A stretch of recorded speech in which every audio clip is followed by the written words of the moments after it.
This is Afroeconomics with J.B. Bryan. Afroeconomics is a strategic financial management program designed for the advancement of Black wealth in America and abroad.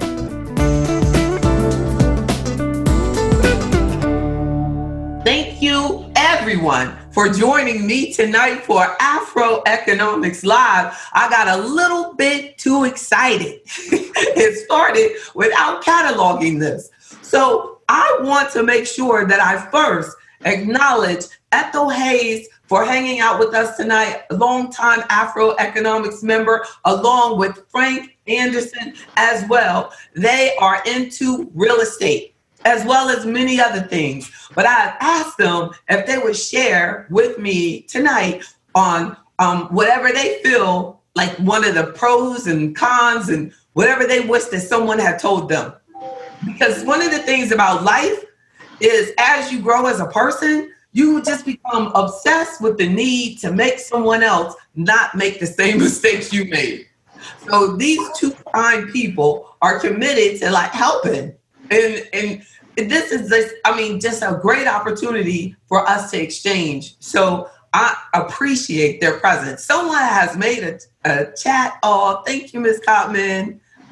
Thank you. They can hear us all. Everybody agrees we are doing well. I want to share a screen because I know that we're going to go past our regular time tonight because I want to address your questions in real estate. Now, my point, Mr. for having this is because I believe that we spend too much money on those real estate women seminars. Like we just go to all these different classes and they're charging like $200, $300 and all these different things. And you're buying all these books. And a lot of times we're missing the core of it. They're just talking about the property. But how you build a profitable real estate system, like every other investment, is way, way more than just the selection of it. You know what I'm saying? It's the taxation of it, the income that it generates, what you're seeking as an investor, what your risk tolerance is, what liquidity you need, what type of cash flow you have so that you can maintain all of these things. If you just go into class talking about how to find the right one and looking at a list of foreclosures and think you're doing something. I mean, seriously, don't believe the hype. So I brought out those key things. I want us to talk about and put these things in your mind. You need to understand when you're in real estate, you need to understand depreciation. You need to understand income. You need to understand capital gains. You need to understand 1031. You need to understand a whole bunch of stuff that we're going to talk about. How your real estate income and what expenses and how to make sure that you include those things in your tax return. And stop being afraid of doing it the right way. So many people say, oh, well, I have a property, but I don't put it on my taxes, or I put it on my taxes, but I don't count all my expenses. And then I tell them, well, you're going to be mad because when you sell it, you're going to pay capital gains like an investment. You put that on your return and you're not reporting your expenses. You're setting yourself up for a lot of disappointment. So let's make sure whatsoever we do correctly and maximize what you are supposed to maximize in order to make it work best for you and your family. So I want to start with sharing the screen on, and this is a title, read it at your pleasure, out of Bloomberg Opinion online, Bloomberg.com. This is from June last year. Black poverty is rooted in real estate exploitation. And it does research on home ownership in the Chicago area, but it also brings out, most importantly, that during the time period of this, researchers have found that their predatory practices have cost our community billions over the decades. And look at this. So using the data on sales and mortgage rates, they calculated how much each family's payments exceeded what they would have been if the property had been purchased at the prevailing market value with a conventional loan. This article talks about government loan exploitation. They then added it up for all the contract properties that they could identify from the years 1950 to 1970 within most of our lifetimes.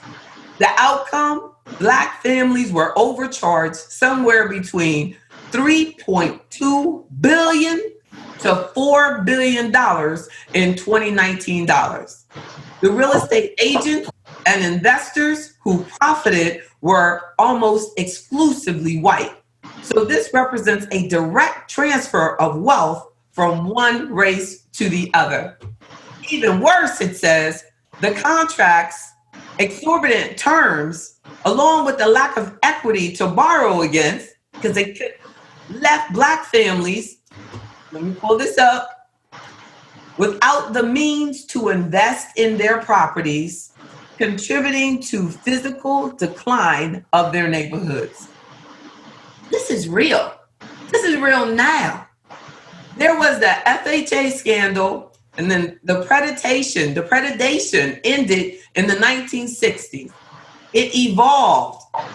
There was the FHA scandal of the 1970s, in which indiscriminate federal lending and outright corruption enabled speculators to sell inner city homes to Blacks at inflated prices, resulting in widespread foreclosures.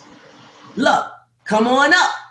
Then there was the subprime boom of the 2000s, in which Blacks were steered into inappropriately expensive loans that enriched the whole ecosystem of mortgage industry professionals, but left borrowers with nothing but an eviction notice and bad credit history.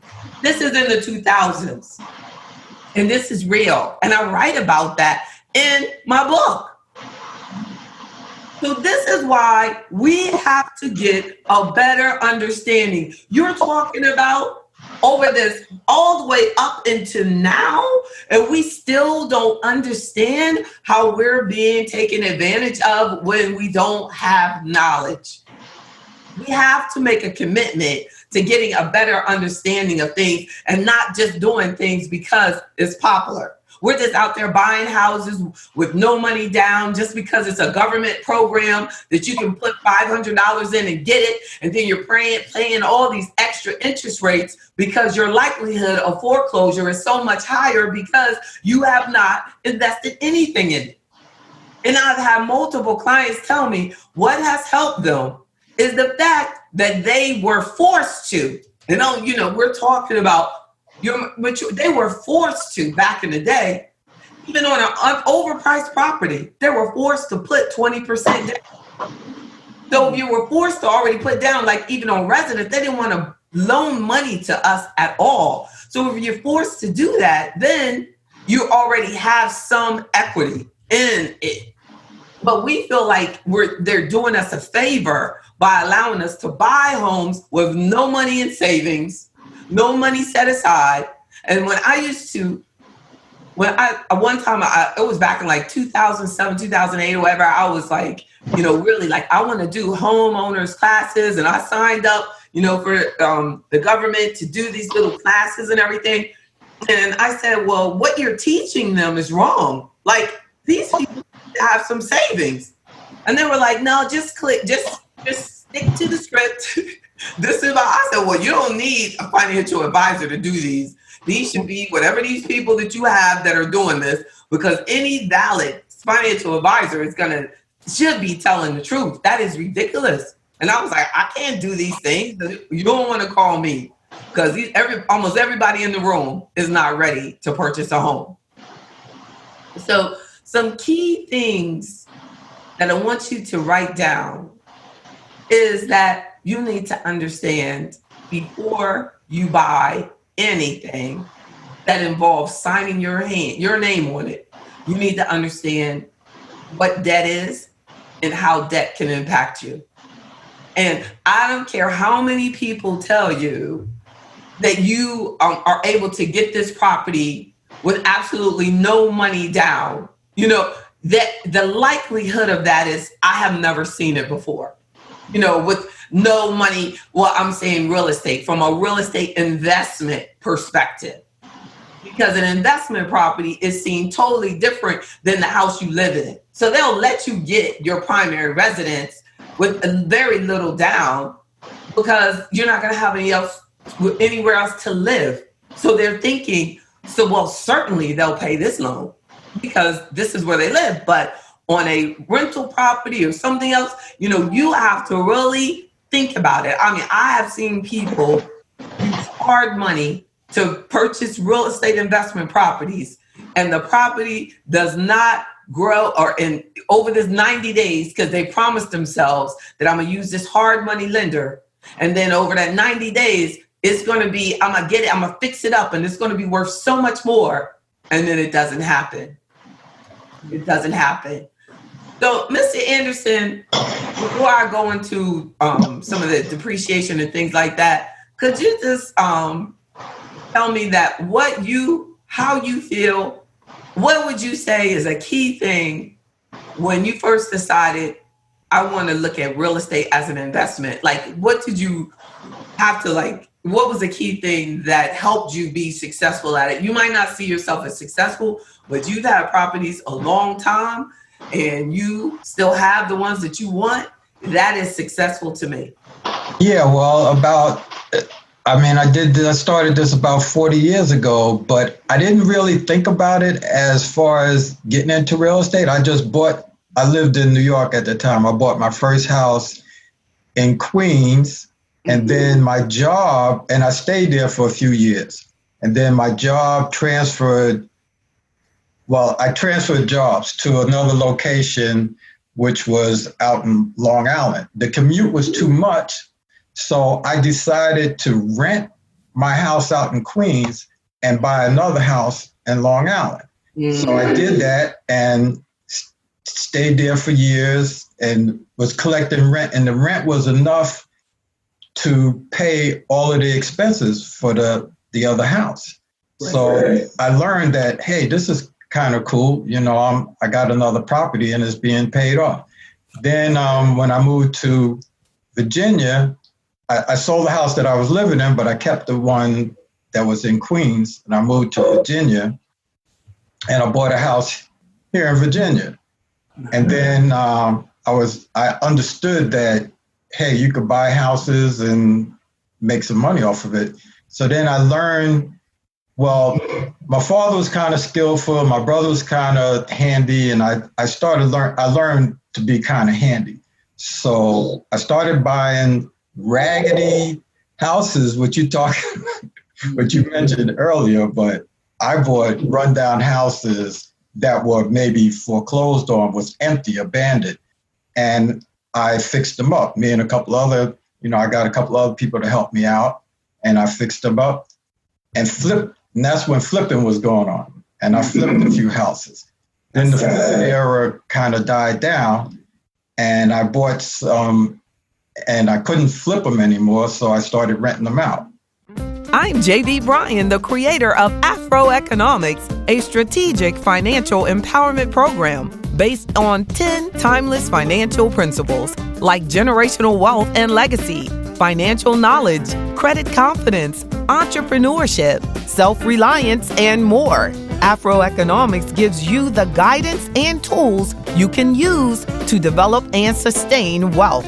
Check out Afro Economics on your favorite social media platforms. You will find us everywhere. Plus, enjoy my weekly Afro Economics podcast. There are many levels of Afro Economics membership, including the free online access membership level called No Excuses. So make no excuses and check out afroeconomics.com today. Powered by J.B. Bryan Financial Group, Incorporated, a registered investment advisory firm. #Afro Economics. How did you get through when you got to that point where it was like, oh, I can't flip anymore? I think was it because you didn't have a lot of debt that you were able to just keep it because and just collect rent? Or was it because you had alternative income, like you had a job, and you were doing it? Like, all the time I was doing this, I had a job. I mean, this was just something I was doing on the side. Do you think that helped? Oh, definitely, because my career, I mean, I had a pretty decent paying job, and I didn't need. I mean, my job paid for all of my lively expenses. So the real estate was just something I was doing on the side. I wasn't living off of it. I didn't need to live off it. I didn't need to use the money that I was collecting for rent to pay bills or anything. That money was just used to buy more properties or to maintain those properties or hire people to fix things on those properties. I didn't have to use that money to live off of. So that was a great advantage for me. Dr. Williams, do you act as your own? Miss Dr. Williams was asking if you were a real estate agent, and you're not. You do everything on your own. Yeah, right. And I think don't you think that helps? That you didn't have to pay commissions like that, like it worked for me, but if you got, I mean, I was handling maybe 4 or 5 properties at one time. Now I've sold some off. Now I only have a couple now because I'm retired and I don't want to do anything anymore.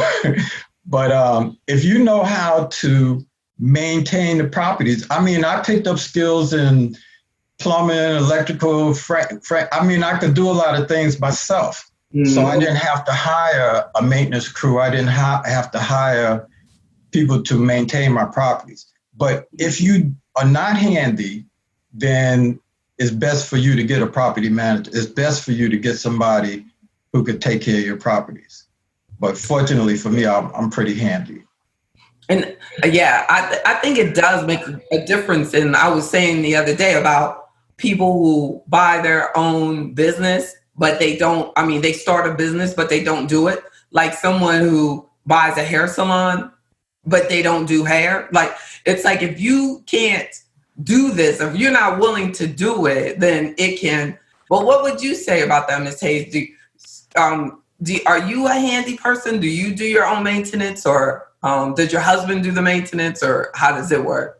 Yes, for the most part, just like Mr. Anderson stated, you have to have some skills to be able to quickly remedy issues that come up. Mm-hmm. In addition, we have a homeowner's warranty, but at the same time, you don't, if you don't have to call and have to pay a copay for that, you can get some things fixed yourself. But yes, my husband and I, we are pretty handy, and we actually did a lot of the remodeling and whatnot to our property. Yeah, exactly. So that I feel like you do have to, I think that you have to have a certain amount of maintenance. That's why I always, tell people that you have to be all in. Like, they kind of think but you can do real estate, of course. You can do real estate through stocks. I can put you in stock, real estate investment trusts and all of those things. But you also, I think that, how do you feel about the liquidity factor of having the properties? Like, Mr. Anderson, have you ever wanted your money back and the property wouldn't sell as fast as you wanted to? Well, that's why that period, I don't know when that was, in the 80s or whatever, there was a period of time when it was very hard to sell a house. So that's when I went to renting them, because I couldn't, flip them. I couldn't flip them. So then I started renting them out. Exactly. That's why I did that. Because right. I just wanted to flip houses. That's right. And do you believe in, like, did you tie yourself? This is someone was asking, like, did you work closely with a banker, or did you focus on using your own money? And both of you can did you focus on trying to finance everything, or did you try to take money from one and use it for another, or did you always have to get a bank involved? I always got a bank involved. I mean, But at this point, I have mortgages that are paid off, so yeah, but I at don't the have to do. beginning, when you In the had, beginning, yeah, I had went to the bank. and then I also noticed, like in the beginning, like when they say that you can do this with, like, you don't have to have the mortgage involved and things like that. I think that that's kind of misleading, because I do feel like it's a lot easier for someone to do this that has a job or has equity in their first property or has, some sort of leverage, some sort of collateral when you start going into an investment level. I feel like, and I know that you all see, like, some of the commercials that you see are kind of misleading. You know what I mean? For the majority of people, like when I talk to people who want to start a business and they feel like there's a loan out there for startups, like there's like this loan, like they feel like, that there's something out there for them. But just as with real estate, even a lender wants collateral. They want to be attached to your money. They're like, okay, Ms. Hayes, I'll do this, improvement on this investment property, and so you can flip it. But you know what I mean? We want you on it. It doesn't matter what they name it. Would you agree? Like, you can name it XYZ Properties. They still want your personal guarantee that they're going to get their money back. That is true, and they want it quickly. Yeah. If you're trying to flip a house, they want you to turn that money around pretty quickly. And we've never flipped a house. We still have our house. We've had it for over 30 years. It was our first home, so it was a default that we ended up just saying, okay, let's buy another house. That's and right. use that house as rental and let it be income to pay for, college or retirement. That's right. That's right. But I wish that, in hindsight, I do wish that Rob and I would have had some good advice like what you offer now, JB, because we would have probably paid the property off. We've had it long enough to have paid it off, and so it's not paid off. And we, unlike you, Mr. Anderson, we needed the money to pay the mortgage. Even though we are full-time and we are employed, we still wanted that money wanted the money from the rental property to cover the mortgage for that house, and That's we right. did. And Mr. Anderson was saying that that's where he started too. It just elevated, as over time. We're talking about 40 years, that it's, if you do the right thing. One lady says here, she says, like, the no money down mindset is misleading. It really is. Like, we have to. And then the question was, did you ever consider investing in commercial properties? Yes, I have. Mr. Anderson has as well. Like, wouldn't the apartment building be considered commercial? But not really. Well, that's the only one.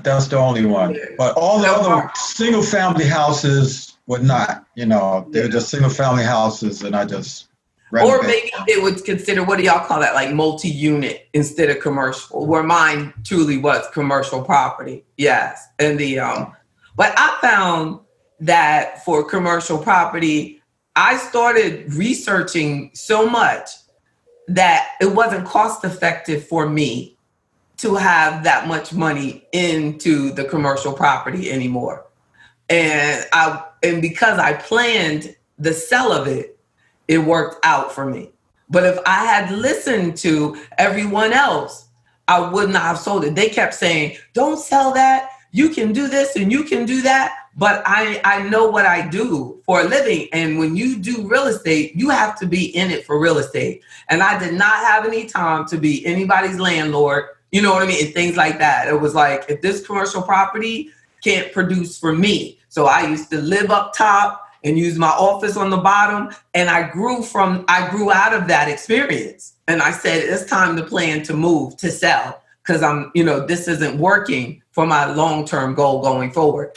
But so what you have to think about is you can see between these situations that lived here, then I moved over here, then I did this, and he got better and better at it, and he had an understanding. Dr. Williams says, for novice real estate investors, what are the best ways to identify properties to buy? REO lists, tax delinquent properties, estate sales. I would say all of that, right? I would say don't do it by yourself. Go in with someone who can look at the property and tell you what may need to be done to the property. I don't know if. Oh, you're saying like even if it was on a foreclosure list, if it was on the list, don't hire somebody hire estate owned. That's right. Oh, the RE always said is real estate owned list.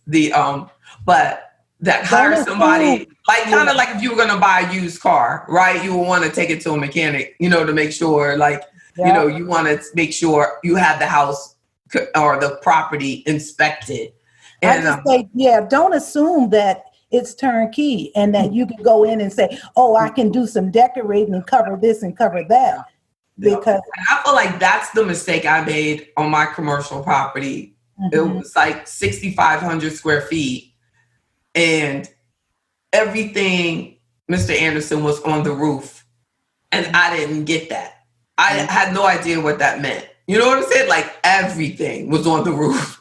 So then after I owned it, then all of a sudden, like the lady that it was through an estate sale, the lady who sold it to me, she said, when you need to change that unit, you got to get a crane. I was like, a crane?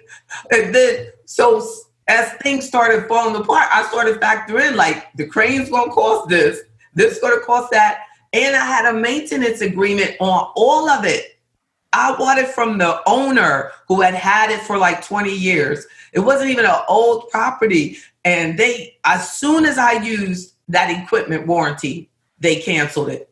And as soon as I used, and they said, yes, in the fine print, it says we can't cancel. So even if you buy it and you get that equipment warranty on it, know that they will fold. What is that? James River. Every time I see one of their commercials, I go, oh my goodness, I'm still mad at them. Like, how are you going to cancel the warranty? And I was paying it was thousands a year for the warranty. Wow. And they said, but you can still do maintenance with us. That was really bad. So, you're looking at when somebody mentioned commercial, you think residential is expensive. Commercial's on a whole nother level. Yeah. What were you going to say, Mr. Anderson? You got to know or have somebody to go with you to look at a property to know that the area that it's in is coming up, not going down. You don't want to buy a property in an area that's going down. You want to be able to look at the house and know what's wrong with it. I mean, I can go into a house and look at the plumbing and electrical and know how much and have a good idea how much is it going to cost me to renovate this place. I mean, I've looked at houses that I'm like, oh no, this is going to cost me too much to fix this up. There's too many things wrong with it. You got to know that you don't want to buy something that's going to make you go broke trying to fix it up. If you buying a house that you want to renovate, fix it up, even if you want to rent it out, you want to know that how much is it going to cost you to fix this property up. So you want somebody, if you don't know how to do it, you need somebody to go with you into the place and look at it and be able to assess how much is it going to cost me to fix this place up. And so many people do properties with people that you know and love, and you go in here and we go, we're going to get this together. But you can know and love someone, but they can really have some bad business ethics. So when you know that person doesn't have as much money as you going in, they better have some skills that you don't have. And then you have to quantify what their skill is. because you definitely need to. I see it way too often. You lose friendships behind this. You're putting in all the money, and then they say what they're going to do. And then if they don't do what they said they're going to do, so no matter how close they are, how many cousins deep y'all are, get everything in writing when it comes to this, because a lot of partnerships are used in real estate. That's not easy. No, I've made a commitment that if I can't do it by myself, then I'm not going to do it. But a lot of things you can get a lot more accomplished if you can do it together. But you have to be, really careful about who you get. Like sometimes I go, well, I could have, probably accomplished more, if I had more investors in my business, or if you buy more properties, if you have more people involved, but then you have more people you have to get involved in it. Yep. So both of these people are saying they did these things on their own with their family, and that's important to make sure that you realize that. So some key things that we have mentioned tonight was, one, like generating income. And you really don't know how much income you have made unless you know what the expenses are involved. And then also, I'm going to make sure that we need to have an understanding of depreciation. And a lot of people buy properties for investment. Now, depreciation cannot be used on your house. This isn't a depreciation expense. It's how you expense off the declining value of the property that you purchased that you're using for rental. It is one of the biggest benefits of real estate investing because it reduces the income that you have to report on that property on your taxes. But there are so many people that have property and they don't depreciate it off. So we need to write that down and make sure whoever is helping you own real estate, whoever is helping you, get a better understanding of the depreciation and how they're reporting it. It's over the life. So basically on a property, you can depreciate it off for over almost 30 years.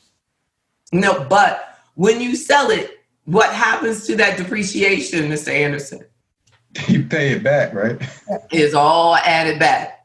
All added back. And that's what, that a lot of times people, so this tax preparer said to me, she said, well, what you have to do is tell your clients, if they want to avoid capital gain, don't sell the house for so much. I said, don't you ever repeat that out loud, ever, for the rest of your everlasting life. Don't you ever tell anybody not to sell their property for a lot. Why would you buy it? You better maximize that sale price and you better minimize your purchase price. You want to have the gain. There are other ways for us to control the capital gain. Believe me, you need to, but we have to really get an understanding of depreciation and be very careful who you get your advice from. I had a tax preparer tell me that, sell it for less. Another one. That was a tax preparer that told me that. Yeah.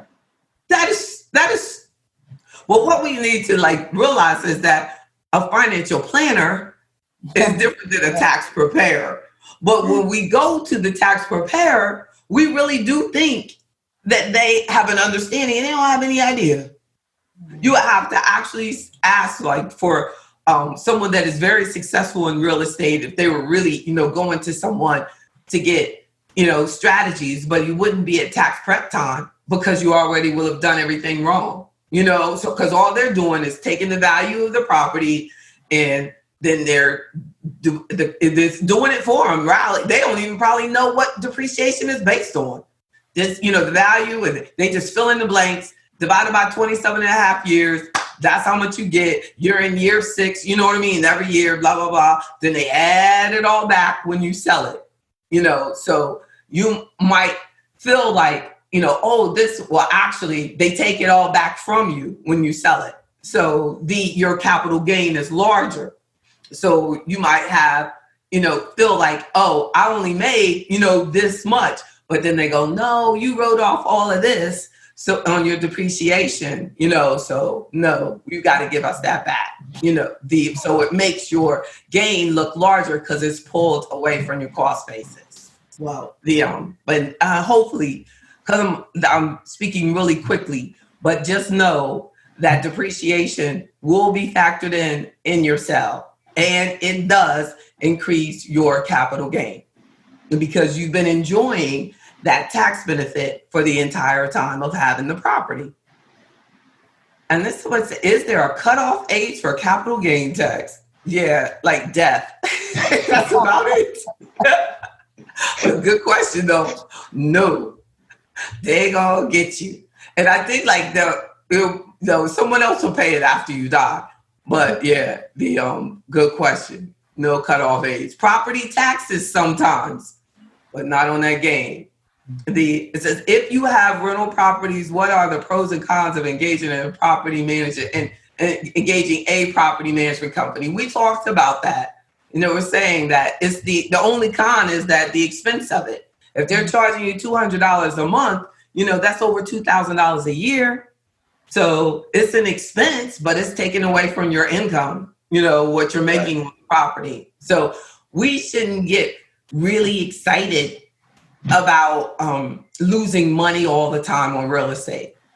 Like if you're generating a loss because of depreciation, that's cool. But if you're generating a loss because and then you can't even, in your passive loss, like it's real tricky because you can't even really write off, you know what I mean, all of your passive loss. It has to be against your passive income. So it's not, you have to be really get a good understanding of factoring in these expenses and understanding them, but it's not okay to have a property that you're not clearing what you owe on it. And I guess that's the bottom line. I want to say, like, you're paying $1,000 mortgage and your income is $800. You know, that's a problem, right? Right. It's not okay. And then sometimes, you know, I have had clients who have had years that their tenant did not pay. And I've had to force the client to get that person out of that property. That is ridiculous. And one thing, the difference between a commercial property and a residential property is commercial can lock you out in 30 days. But residential has to go through all that process. You know what I mean? Commercial lock you out, take everything in there, whole nother level. You don't have to worry about that with commercial property, all of that trying to satisfy codes and all of this stuff. You can't, but you're not, your business, if you better pay your rent, you know, for the business, then the business better pay you. But on residential, you can't just put people out. You got to serve them. You got to go to court. You got to go through all these different things. And think about right now, how many property owners cannot evict people? Yep. That's amazing. Someone asked a question about, there is software also, there's software that will assist with reporting this on your taxes. When you do, say you use TurboTax, that will ask you every question that you need, but you have to know all of the answers. They'll calculate the depreciation for you. That's the same thing that the tax preparer does. You just have to take the time to put it in. Yeah, I think a lot of times we just don't take the time. And I've made a commitment to doing things like this with the client. They share their screen with me. I look at their tax return. We can go through the things together. That helps. But some of you, and I think it's cool, don't want to do it. And if you don't want to be messing with that, if you're not going to give it the time, don't do it. I don't like to do my own hair. You know what I'm saying? I like to do my own nails unapologetically. So you don't want to do your own tax return. You have to sit down there like you, J.D. Bryan. I love doing that kind of stuff. So don't do what you do. If you're not going to do it and really commit to it, I'll spend the whole day doing my tax returns. I love doing my business ones too, but that's just what I like to do. And it says there will be lots of foreclosures in the future due to the current economic situations. Indeed. 1995, you should put your name in there. You have a lot to say. You put the year I established my business in there. I love it. That's where that passcode comes from. But you all are great. I want to also, before we go, the key things I want to point out, passive losses, get an understanding of that. That's your losses on real estate property. Losing money on an investment is a bad thing, but in the case of real estate property, it could have tax benefits. So if you're going through losses, I want to see why you're getting them. All right. Well, so we're going to look at, and then make sure that you get an understanding of a 1031 exchange. You heard Mr. Anderson say that he took a property, then he buy another property, then you buy another property. A 1031 exchange allows an owner to sell a property, use the money to buy a new property, and defer the capital gains taxes. But then when you get to retirement, then we have that challenge of, planning for the capital gains, planning for that last sale of enjoying, because you want to enjoy what your investment at that point. And then a big mistake that many real property owners make is not properly depreciating their property. And it can be a big mistake because often the IRS assumes that you've taken the depreciation. So when you sell it, you may pay taxes on that depreciation recapture that I was talking about, and it could be on what you never actually benefited from. So be careful of making sure that you do the depreciation on your investment properties. And then those are, I think, the key points I wanted to make sure. Let's make sure they have any. Hi. Sheila Jefferson wasn't able to attend tonight, but you tell her, Maurice, that I want her here next week. Thank you to our special guests. Y'all were the best. Anybody have any more questions? No, that was about real estate. I think we should do this again. You think so, Ms. Hayes? It's amazing how many years that I have thought, there's so much stuff that we can give people that they're going out there paying for that I want to give it to you for free. And knowledge is power. Yep. The good book says our people shall perish due to lack of knowledge. It won't be for lack of me trying to give it to you. So I want to give you a great guest and subject. That's what Twyla said. And if Twyla says it, it's true. Great guest. And so good to apply knowledge. That's right, Ms. Cotman. You all have a wonderful week. Members only meeting is Friday morning, and it's about taking care of yourself. We have a fitness expert, Suyapa is going to be there, and also Fonda Neal is going to be there talking about the 7 components of taking care of yourself. She's a nutrition coach. So it's going to be about self-care. Is that the new word? Self-care? I'm gonna try to, but that I will send that out soon as possible. I appreciate you all so much. Thank you. And I will hang around. I'm gonna let my guests so that they don't have to. I'm gonna let y'all off, and I will hang around just so if you have some additional questions. Like when I go to this, and then I will do this, and then Ms. Hayes, you will be free to be you. And then I let Mr. Anderson go. Thank you so much, Mr. Anderson. You are the best. All right. Y'all are the best. Our guests were the greatest.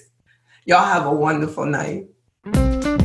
Today's podcast was powered by J.B. Bryan Financial Group, a registered investment advisory firm and the home of Afro Economics in Virginia, Maryland, Washington, D.C., and New York. Don't forget to subscribe to Afro Economics with J.B. Bryan on iTunes, Google Play, SoundCloud, Stitcher, and any other podcast directory. If you like what you hear, leave me a 5-star review. I'm J.B. Bryan, and that's Afro Economics at AURN.com.